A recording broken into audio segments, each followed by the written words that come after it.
Hello friends, स्वागत है आपका यूनिक ज्ञान में। आज हम लोग डिस्कस करेंगे इन सारे क्वेश्चंस का आंसर जो हमने प्रीवियस वीडियो में देखे थे। क्वेश्चन ये रहा, is it possible to run a refrigeration system without compressor? क्या हम लोग बिना कंप्रेसर का रेफ्रिजरेशन सिस्टम चला सकते हैं?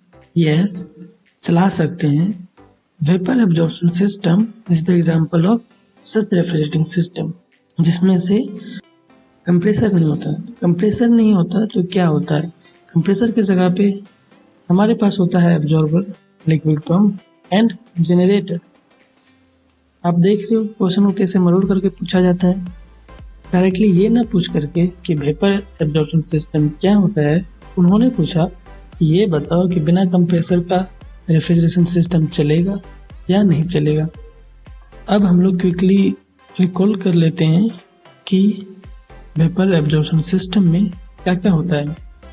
पहला, इसमें कंप्रेसर नहीं होता। दूसरा, हम लोग दो फ्लूइड यूज करते हैं। वेपर एब्जॉर्प्शन सिस्टम में दो फ्लूइड का यूज होता है, जिसमें से एक रेफ्रिजरेंट होता है तो दूसरा एब्जॉर्बर होता है। वेपर एब्जॉर्प्शन सिस्टम का COP कम होता है एज कम्पेयर टू VCR। क्यों कम होता है?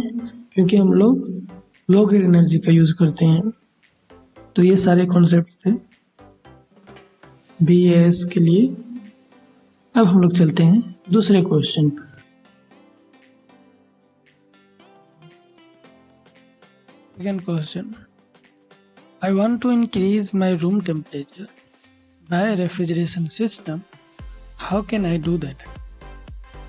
और इससे ऐसे भी पूछा जाता है कि क्या होता है जब हम फ्रीज का दरवाज़ा ओपन छोड़ देते हैं। ये इंटरव्यूअर का एक फेवरेट क्वेश्चन है।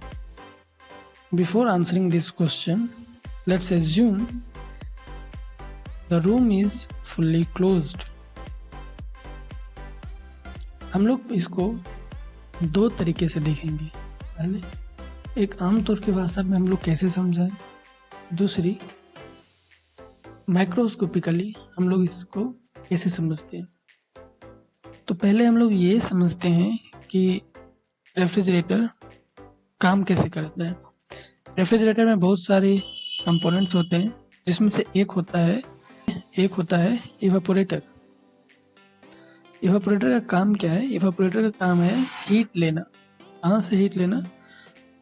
From a space which is known as refrigerated space. और दूसरा कंपोनेंट है कंडेंसर, हीट को एक्सट्रैक्ट करता है एटमॉस्फेयर में। कंडेंसर पीछे के साइड होता है। जब फ्रीज का विंडो ओपन होता है तब ये हीट लिमिटेड स्पेस के साथ साथ अब रूम से भी लेगा।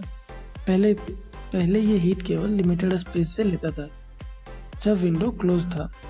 अब विंडो ओपन हो गया, अब इसके लिए पूरी रूम ही रेफ्रिजरेटेड स्पेस है। अब ये हीट लेगा पूरी रूम से। अच्छा, ये हीट कहाँ पे छोड़ेगा? कंडेंसर हीट कहाँ पे छोड़ेगा? कंडेंसर हीट छोड़ेगा इसी रूम में। सो और Q1 is more than Q2. Q1 is more than Q2। क्यों? यदि हम लोग एनर्जी बैलेंस करें तो total input should be equal to total output. So input is W plus Q2, W plus Q2, it should be equal to Q1. So Q1 must be greater than Q2. तो ultimately हमारा temperature increase होगा। अब microscopically हम लोग समझते हैं कि क्या होता है। जब कंडेंसर हीट एक्सट्रैक्ट करेगा तो there will be air particles near it. अब हीट के कारण क्या होगा? अब हीट के कारण पूरा माहौल गर्म हो जाएगा।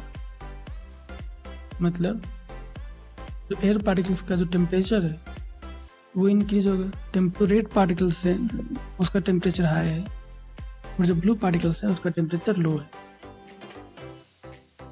जैसे एयर पार्टिकल्स का टेम्परेचर इंक्रीज करेगा, डेंसिटी डिक्रीज करेगा। डेंसिटी जैसे ही डिक्रीज किया, गर्म हवाएं ऊपर उठेगी और वो ठंडी हवाएं से जाके टकराएगी और उससे भी जाके गर्म करेगी। तो अल्टीमेटली क्या होने वाला है कि जितने भी पार्टिकल्स हैं, जितने भी एयर पार्टिकल्स हैं रूम में, सबके टेम्परेचर इंक्रीज होने वाले हैं और इस तरह से पूरा रूम गर्म हो जाएगा। इसी तरह के इंफॉर्मेटिव वीडियोस के लिए सब्सक्राइब करें हमारा channel and don't forget to press bell icon.